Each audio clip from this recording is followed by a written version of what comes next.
So have you ever wondered, what is the perfect morning routine? If you're like me, when I first heard about a morning routine while I was working graveyards, I was like, this is never going to work for me. And the truth is it never was going to work for me. And that's really why we wanted to put together today's workshop, because when you find a way that is based off of you, your strengths, also it like you looks into your like weaknesses, and so you don't use those against you, but also based off of your schedule, what you have on your plate, you will be able to find a way to help you, which what I truly believe a morning routine is to give you the energy, to give you the focus so that you can get more stuff done in less time. That's literally what a morning routine can do for us. But it's not the same to just say there's one right, best, only way to do it. Everybody has to follow this routine, which I heard a lot when you have like the Miracle Morning and all these great, powerful books. And I am a morning person now. But at the time, I wasn't a morning person because my job, being a police officer, made me work from 6 p.m. to 6 a.m. And so I had to figure out a way of being able to adjust that. That is what we've got in store for you. We are going to help you find your best wake up routine so that you can fire yourself up, get motivated, and show up the way that you want, not only in your business, but with your family and your personal health. I also have two really powerful guest stars who are going to be here on the show today, and I cannot wait to share them with you. But if you're ready to do that with us, let's go. It's time to redefine leadership. Welcome to Modern Leadership, where we see things differently. Our channel is all about empowering entrepreneurs like you to achieve the next level of success in business and life. We believe that you can create a massive impact in the world without compromising your personal life or family time to do so. We're committed to providing you with actionable tips and strategies weekly to make that possible. So if you're ready to become a modern leader and make a lasting difference in the world, consider subscribing. Turn on notifications and dive into our community.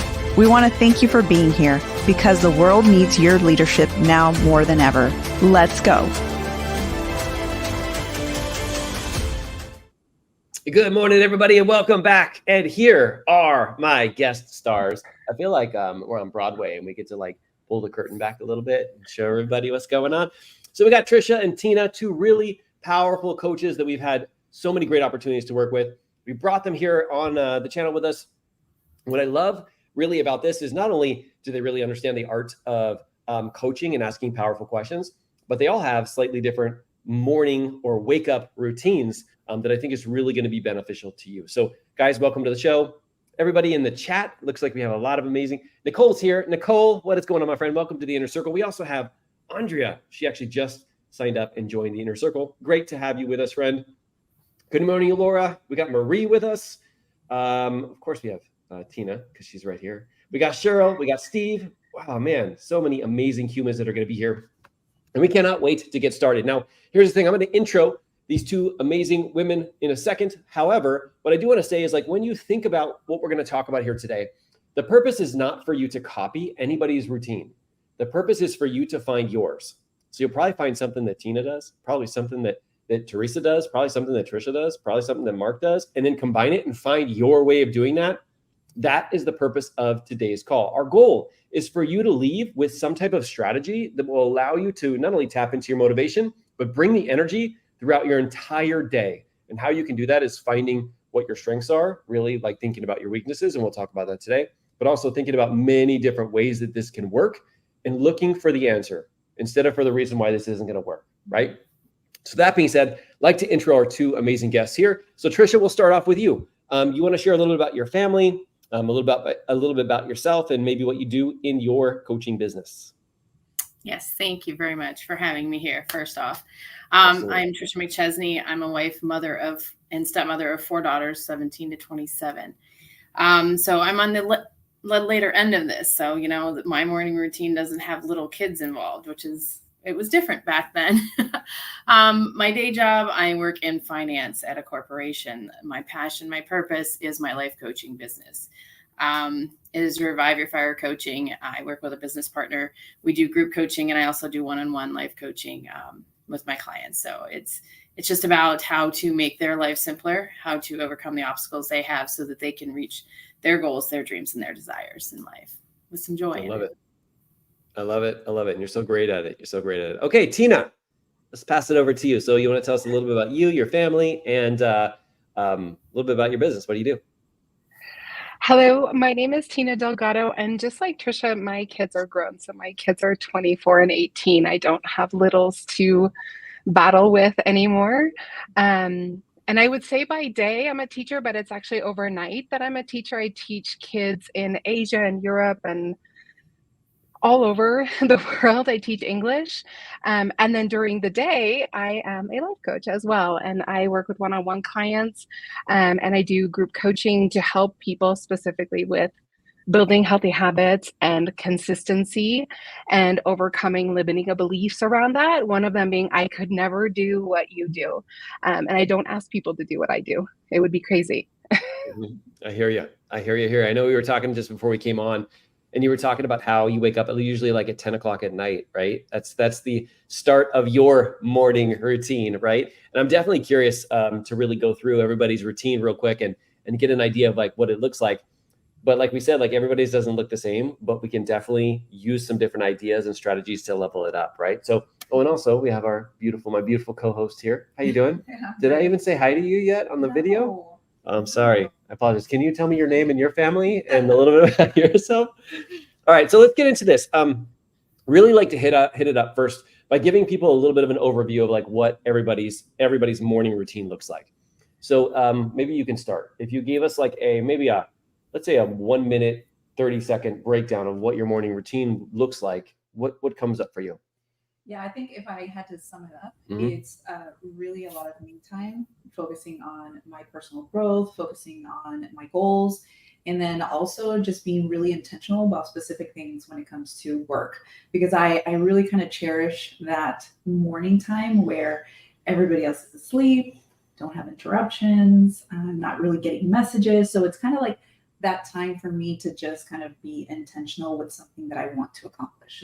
I like it. And by the way, as we go, everybody, if you guys have key questions, because obviously we can't sit here and tell you every single detail that we do, type them in the chat so that we can make sure that we answer them. The first question I would potentially have is like, what time do you wake up? Well, I wake up anywhere between 3:30 and 4 a.m. So. Okay. All right. So Tina, let's go to you. Let's hear the opposite end of the spectrum. So if you had to summarize, what would you say like your morning routine looks like? So I actually wake up usually around 11 o'clock. I get up, I make my bed because I learned a long time ago that that's like a way to set yourself up for success. And then I go to the bathroom, I give myself a high five, get myself ready for the morning, make coffee. I journal, and I do some self-care. So I use my dry brush because I have lymphedema, and then I jump into working. But as soon as I'm done working, I work out. That's like a really key thing for me. So I work for about 8.5 hours and then work out. Okay. I was going to say, like, how long are you working? So you work for about 8 to 8.5 hours. What time is your workout normally? So I usually work out at 8 a.m. or 8:30 a.m. But if I have a cancellation in my morning, so my classes are 25 to 30 minutes long, and that's just the perfect amount to jump on my bike or do a 20-minute video. So if I have a cancellation, I take advantage of that pocket of time and I jump on the bike or I get a workout in then. I love it. So at what point do you work your business? After I'm done working out, or again, if I have a late student, right? If a student is 5-10 minutes late, I'm on my phone or I'm on my computer sending messages. And those little pockets of time have been really powerful for me because I know it's a small amount of time and that I have to use it to my best powers, right? I have to find the best use of that. This morning I had 4 no-shows. So one of them I read, I did my reading. One of them I returned messages. And the other 2, I was just I was writing an email that I'm preparing to get out, other things that I could do on my computer. I love that. So you're basically, you have like an idea of what your schedule is going to look like, but then you also have filler stuff. So you can take things and move it up if something else falls through. I love that because it gives you some clarity in terms of like, if somebody doesn't show up, you're not like, oh, what am I supposed to do? And then you kind of waste that 30 minutes. Instead, you're like, oh, I know what to do. Let me move this over here. So I love that. I love that intentionality with that plan. Cool. Trisha, what do you got, friend?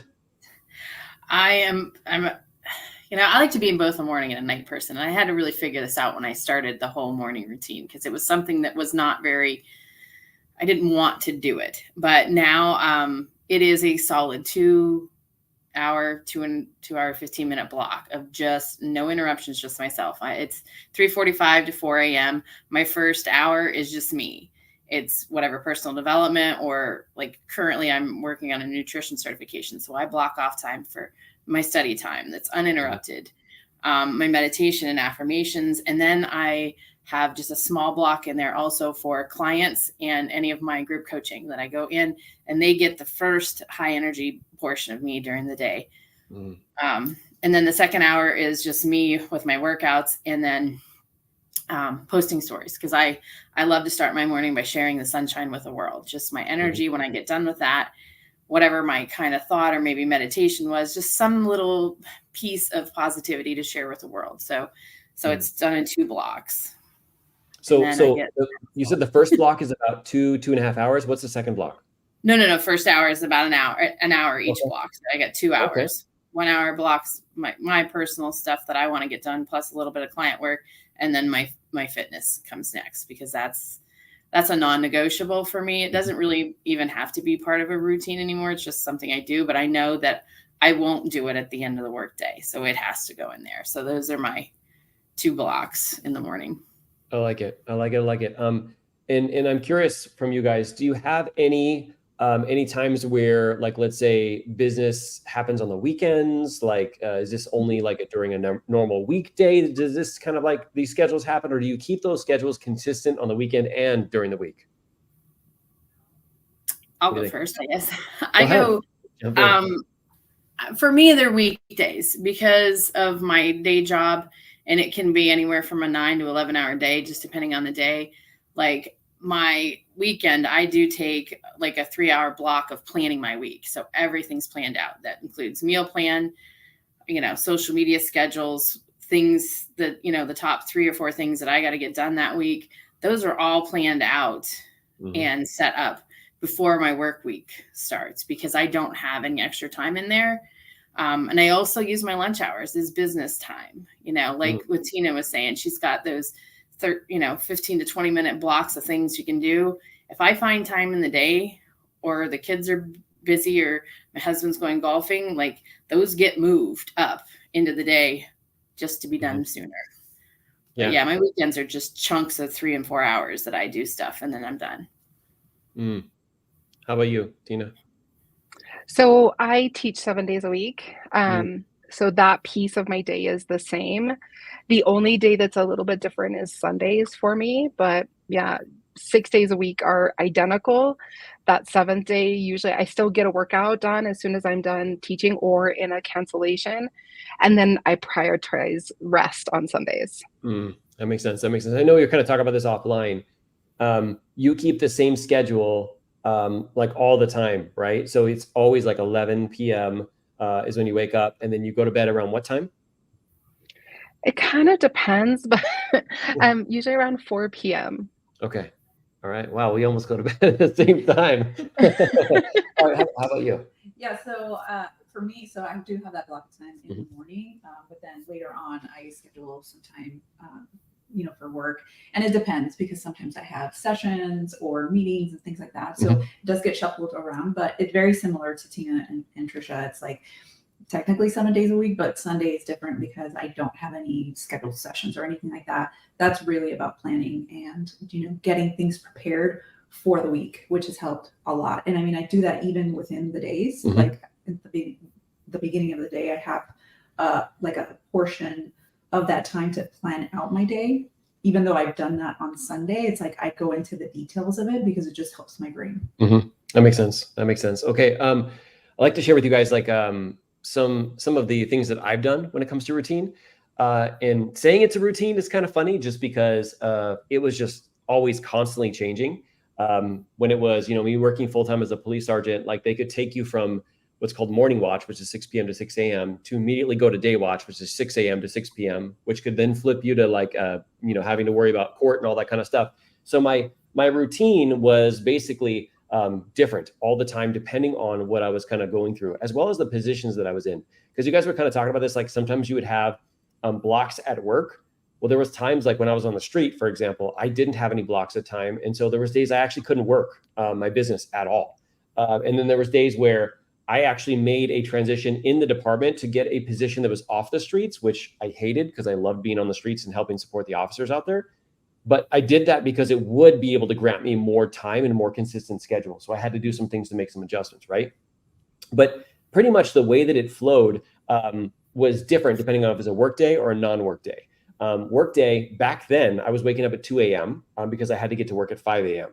And so I would do from 2 to about 4:30, I would do, my affirmations, drinking my shake, planning out what my day is going to look like, doing anything that I can for my business until I went to work. And then I would work from 5 to about 3. And then I would come home and I would not do any work on my work days. It was only days that I was at home that I would actually have a routine where I would spend about 5 to 6 hours, anywhere 2 to 3 times a week. And that's all I had. And yet we were able to build this business because that's all we had. And I forget who was saying it, maybe it was Trisha. It was like, when you only have this amount of time, you do only the most important things. Actually, it was Tina. Like when you only have this amount of time, you can't mess around. Like I can't open up Canva and, jump into graphics for like 45 minutes. I'm like, otherwise I just lost all my time for the whole day. Right. And so it was about making adjustments as I went. And now, of course, now that we're at home full time, I have a little bit more of a schedule. Tina and I were talking about this a little bit, and that is like, my body is now programmed to wake up at 2 a.m. and I'm trying to unprogram it. It's not working so well. Like I literally just lay in bed between like 2 and 4 or 5, however, what time. And I just I keep waking up. And so for me, I'm frustrated because it feels like a waste of time. Right. But like when I wake up, I also do what you guys were saying, which is like, I wake up, I get started by drinking a big glass of water. Then I come down to make my shake. I do a little bit of my journaling, affirmations. Remind me to tell you about the affirmations. We got something cool that's coming up pretty soon. I'm going to share with you guys. But I do my affirmations. I read my personal development. And then it's about an hour at that point. Then I jump into any business activities that I really need my full time and attention. One of the things you guys said, and this is something I want everybody to think about, okay, is there's this principle called universal prime time. And what the universal prime time is, the time during the day for you. It's not the same as everybody else, but there's a time for you where you get more stuff done in less time. They were talking about it earlier. It's like, if I want to have the best sessions with my clients, those will be in the morning time. If you notice, if you're a one-on-one client of mine, you don't have a session with me at 5:00 p.m. because I would be terrible for you. And I refuse to do that. I want to show up with my A game. I want to show up with my massive amount of energy that I can have, which is why we do videos like this early in the morning, right? Because I have that energy to be able to overflow into everyone. And so tapping into that was something else I had to think about related to my morning routine, is how can I use my universal prime time and make sure that I'm doing the things that move the needle the most then, so I could get more results. And that's really why I wake up early. It's just like Teresa said, I'm the first person up. Nobody else is up. The puppy hasn't started to bark and do all that stuff yet. And I can actually prime myself to direct my brain where I want it to spend my most productive time, jump into business. And then by the time the kids and everybody else gets up, I have just a few things left, and then I'm finished my work day. So normally I will work until about noon, and then that's it. And then the rest of the day is family time, going on walks, doing things with everybody. And so that's kind of the schedule for me, is usually 4:00, between 3 and 4 is when I wake up, normally closer to 3. And then I'm off and on with work and working out and doing those things, helping out around the house until about noon. And then I unplug from that. So that's kind of the process that I take. And as you hear, every single one of us is slightly different, right? And it's because we have tried a lot of things and we found out what didn't work first, and then we found out what did work. So maybe some of the things that we're talking about here today, and we'll go in a little bit deeper in a minute, are going to help you. But know that if they don't work, I just want you to go, oh, that was just something for me to test out, and it didn't actually work the way that I thought it was going to work, right? But also not making it seem like it's easy. Trisha was saying this earlier. She's like, I was not a morning person, right? I would say that I was the same. Is I really wasn't a morning person because I was working nighttime for such a long period of time. But when I actually was able to tap in and find out that I just had to work on getting to bed earlier, and that would make me a morning person, that's when I actually discovered that that's when I have the most energy and I can produce the most results then. And so it's better for me to wake up early than to stay up late, because staying up late, I found like I was just watching TV or doing things that weren't productive, but the morning time made me the most productive. Does that make sense? Yeah. And it's all trial and error, right? Yep. Like 100%. everybody's different. 100%. Okay. So, let's go to the next question, having to do with like establishing the routine and how it impacted business success. So since you guys have had a consistent routine, how have you seen the consistency of it actually improve your business? Whoever wants to jump in with that. Go ahead.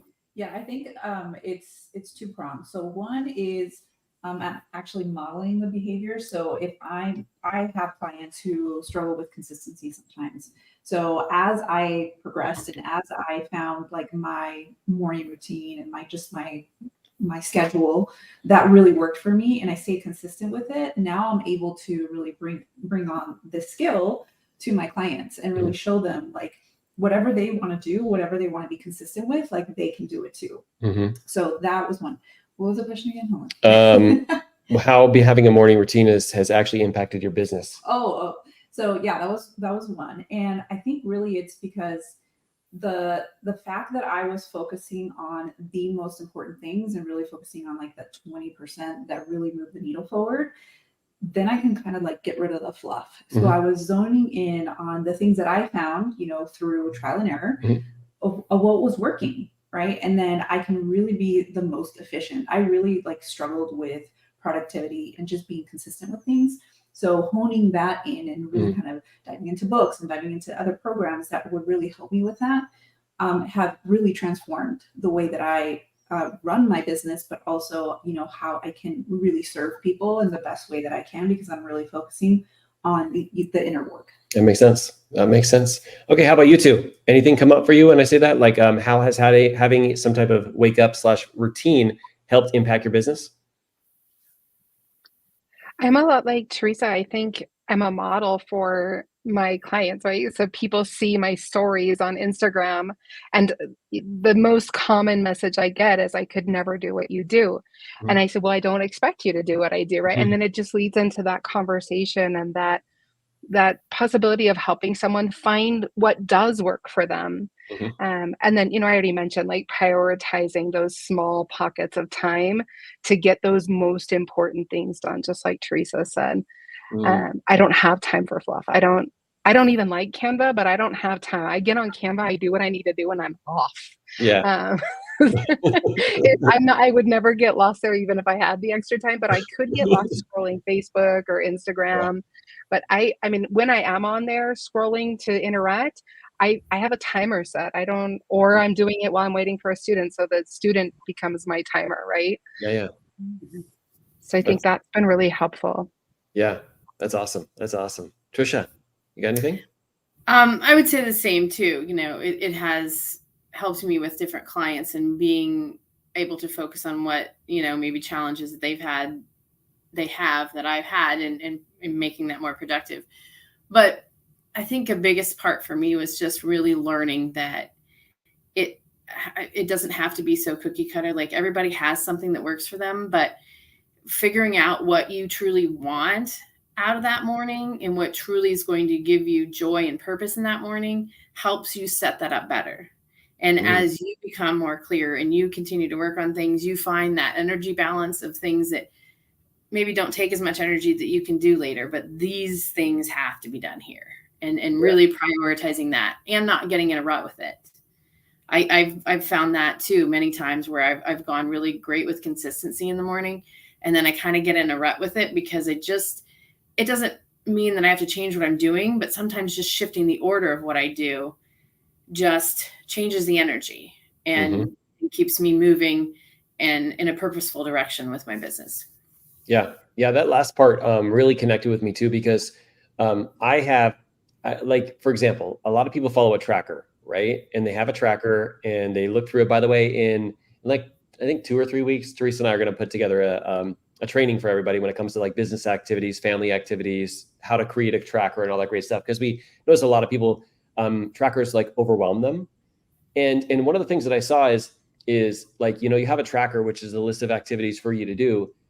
What Trisha just said right there is how I feel when I follow a tracker. And that is like, there actually is a specific order that I follow that actually helps me like actually start the momentum really quickly and then helps me finish it strong. And if I were to do it in a different way, it would feel like, oh gosh, a tracker, right? And so there is a specific routine that you follow. And when you do, you feel on fire. I want you to like capture that, right? And think about how can I recreate that when I'm starting off really, really well. Some people start with the big things. Some people start with the small things. Some people start with a workout. Some people start with a drink, right? Some people start with a drink.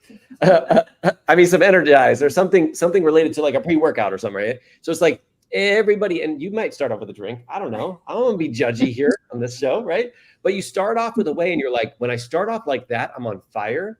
But when I start off by grabbing and opening my phone and seeing what my emails I got or what social media, what some troll posted on my, like, maybe that's not the best way to start your work routine is in that zone, right? I like to think about it as this, is like when I start the morning, I want to start on the things that I have total control over.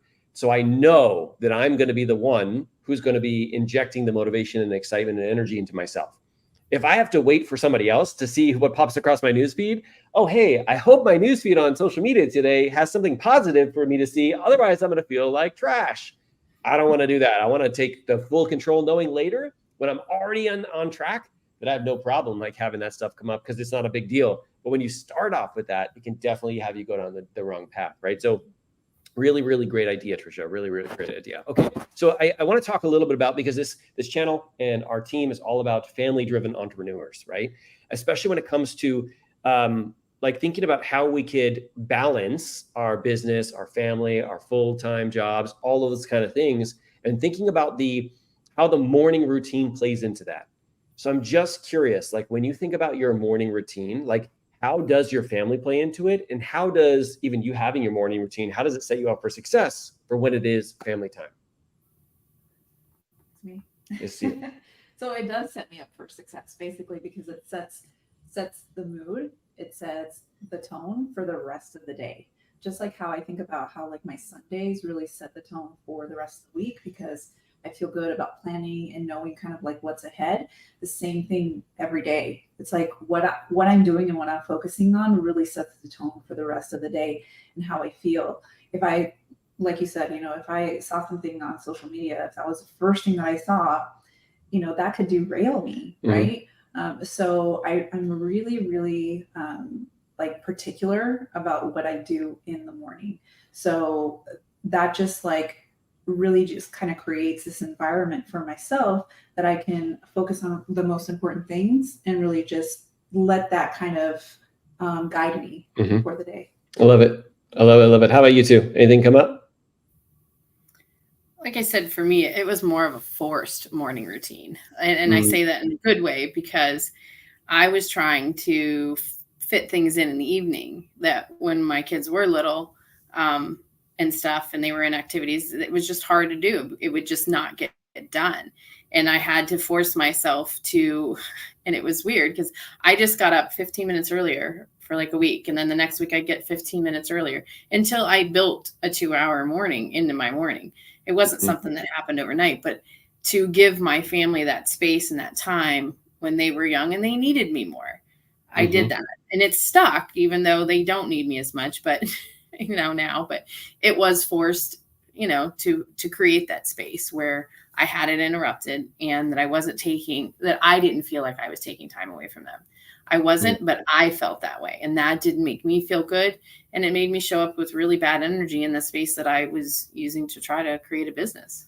That's a really key point, because when we set, like, for example, we set our morning routine, and if we have kids that are younger and it kind of feels like they're getting in the way, I know for me, it's very easy for me to get frustrated or angry or like feel like, no, but I had this is my routine. And that's not the energy that we want to show up with our family, right? And so being able to think about whether it's reflecting on it and going, hey, is this just a one-time off thing? Or is this something trying to teach me something that I need to make an adjustment to?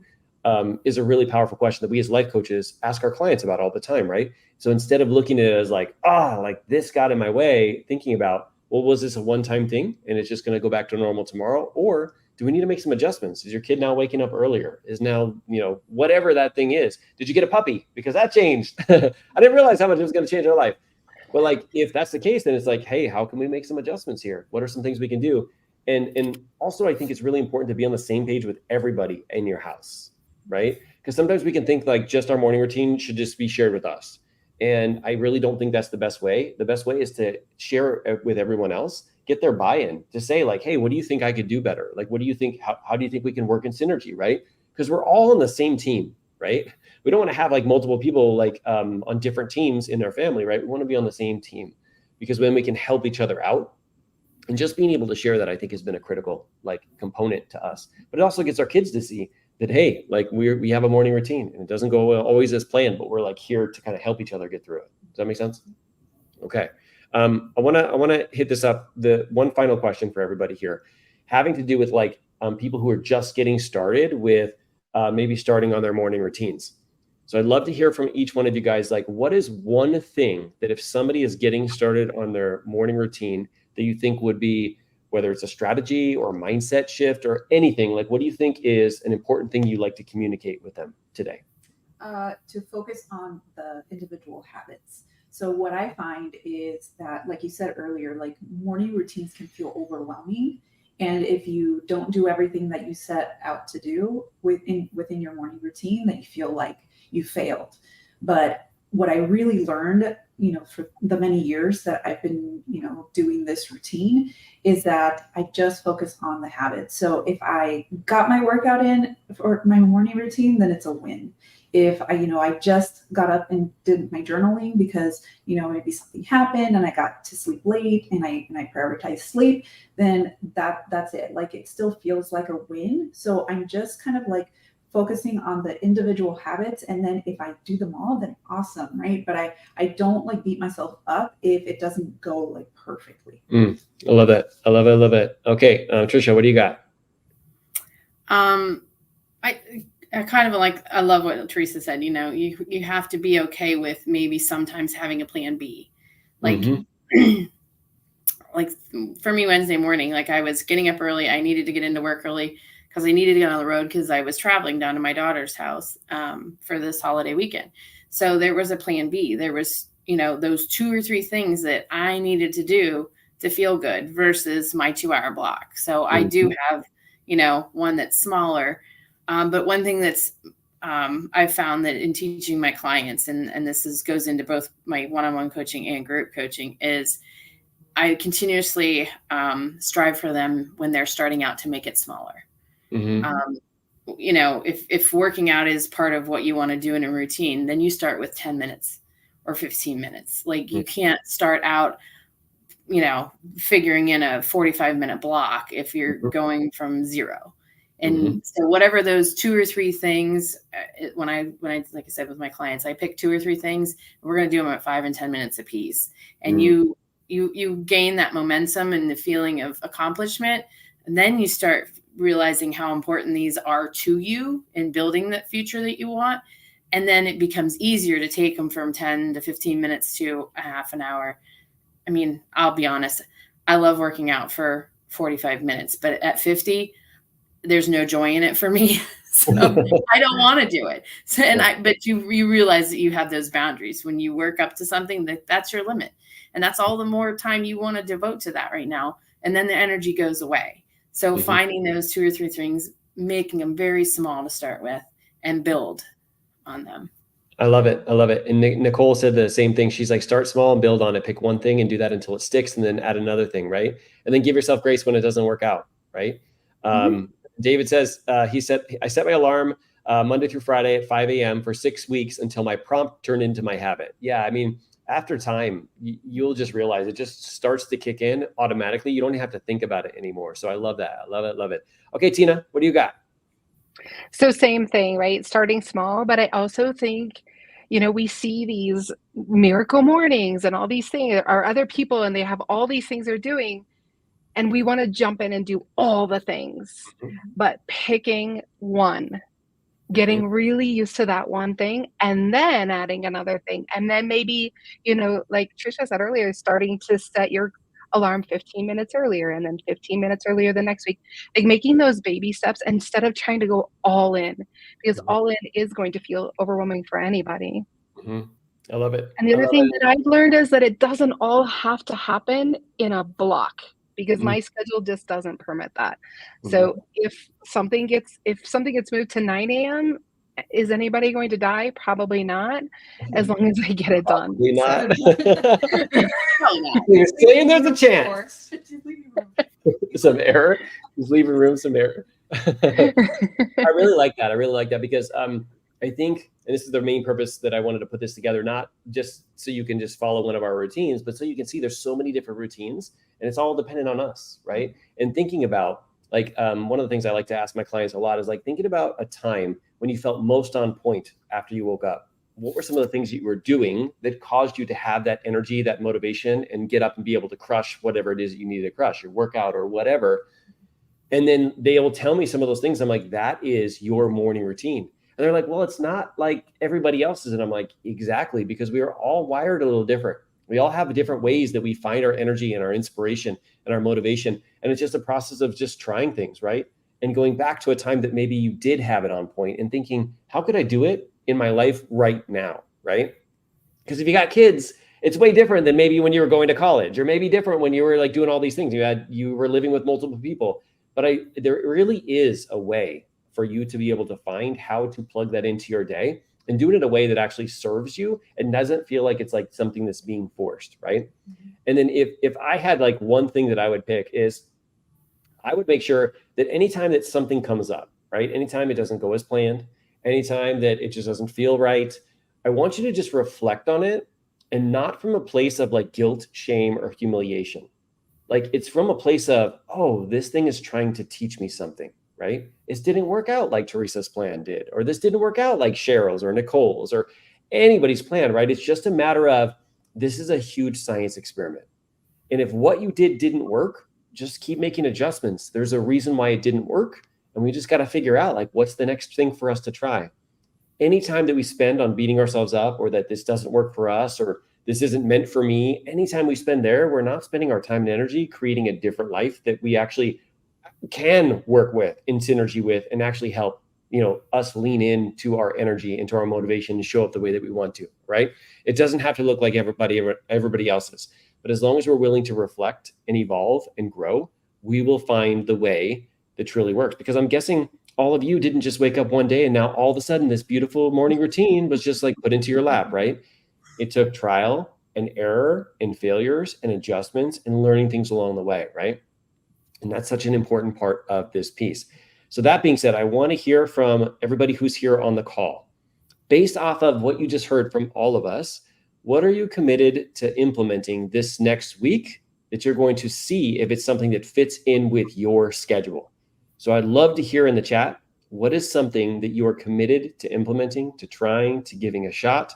So that way you can try and elevate your current morning routine. Let's see what people say. Now, we also want to share our question of the week. So every week we have a question that we ask, that we pull out for our family. I'll grab it. It's way too far over here. Because we're all about family here. So we are going to, that's a scary one. I don't want them to do it. Oh, that's also a scary one. You probably want to go to the middle. Let me find a good one. Oh, guys, this one's for you. This one is for you, okay? And for you, I mean everybody who's here on, maybe not necessarily for your kids. However, you can ask this question to them. Just reframe it a little bit. So the question of the week is, what did you find most rewarding about being a parent? So what did you find most rewarding about being a parent? That's a really, really powerful question. What did you find most rewarding about being a parent? I'd love to hear. Like, you wanna share something? What do you find? What do you find about being most rewarding about being a parent? That it's humbling me. It's humbling you? What do you mean? Tell me more. Well, because it's really grounding me and like really like making me like kind of see things just in a whole different perspective. And it's really about like the different phases. You know, it feels different. The way that I felt when I was a new mom to now how I feel as a mom of teens is just way different, and just like the learning process of how different these seasons are. Yeah. And I know Teresa doesn't like it when I talk about like, hey, are the kids going to move out yet? She's like, no, they're still my babies. What are you doing? How about you two? Does anything come up? Like, what did you find most rewarding about being a parent? I think for me, it's been the phases. And I laugh when you say that with Teresa, because my daughter was always, she would get grumpy with me, I guess is the best way to put it. I would always tell her, I didn't raise you to keep you. I raised you to get up out of my house and go live your life. Like, amen. Like, Mom, that's so mean. But now we are entering that that next phase. So it has been a joy just to watch in every phase as they grow, and then watch them become adults. I mean, then you get to be their friend. That's I think probably the most rewarding part of it. And at the end of that when they do move out is that you get to be friends with them. You know, like you don't have to be the person making all the rules, and it's uncomfortable, you know, because they're going to make mistakes and they're going to stumble, but you get to watch them, you know, evolve throughout this. And we are entering the next phase where now I'm going to be a grandmother. So now watching her go to take these next steps and to be that person is just, it's full circle. And it's just really, it's amazing. Yeah, I hear being a grandparent is awesome because you get to spoil them and then give them back. I'm looking forward to a whole bunch of chocolate and sweets and give them back. Tina, what do you got? You know, I just think like the individuality of each child, and I, you know, with my own kids, and then I deal with kids for 8.5 hours a day, and I work with them one-on-one. And so, yeah, it's so amazing. They're truly each a little world in their own. Yeah, 100%. Cheryl wrote in here, see my kids adulting. 100%. I kind of feel the same way. I think what makes me most like I'd say proud, but also like when I see them either taking an action or doing something that is a result of like us doing that so many times in front of them and hoping that they were going to do that, right? And then them doing that, or them, for example, like asking a question, like how we do as life coaches, like being able to see that is like, it's like, wow, like that's awesome that we were able to inspire a piece of that, right? So I love it. Okay, one last thing, and that is like, I do want to get a little bit about how people can reach out to you guys if they want to connect with you, if they want to work with you, and they want to learn more about you. And just so you guys know, if you are part of the Inner Circle, you get the opportunity for coming on these live streams as well. If that's ever something you're interested in, definitely hit up. You can click the join button below. So we have Inner Circle calls 2 times a month. And then 2 times a month, we actually have calls like this, which are open to everyone. And we will sometimes feature some of our powerful coaches and entrepreneurs who are here inside of our community as a part of us sharing. Because in reality, these 2 amazing, incredible coaches are people that we want everybody to really know and potentially work with, because I mean, they're just like walking heart voices is like the easiest way to kind of like say it. And they can tap into a place that is outside of your head and into your heart and get you to take massive action coming from a place of like hope and potential. So that being said, Trisha, if somebody wants to work with you or learn a little bit more about you, where can they connect? I think just Facebook and Instagram, and it is just under my name, Tricia McChesney. I think on Facebook it is Tricia McChesney, Revive Your Fire Coaching. Yeah. I love it. I love it. I love it. Okay, Tina, what do you got? Where can people connect? Same for me. Instagram is where I'm most active. So tina.l.delgado on Instagram. Awesome. Well, I just want to say thank you guys for coming on. You gave so much value. We really appreciate everything you do, not only here, but inside of our Inner Circle community. You guys are always here in the chat, helping people, giving advice and direction, and then also becoming like the most powerful, incredible students ever. So I appreciate you guys for making it here. Thank you everybody else for coming to this. We definitely want to hear inside of the app. For those of you guys who are part of the Inner Circle, you get access to our free community, a family of different entrepreneurs. We want to hear what was your biggest takeaway from today and what are you committed to implementing? Because it's all about learning, follow it up with action, right? Because we don't get better by consuming, we get better by acting. And that's why you guys are here. So we appreciate you for leaning in. Thank you for what you do out there every single day. And we'll see you guys on the next workshop. Bye, everybody. Bye.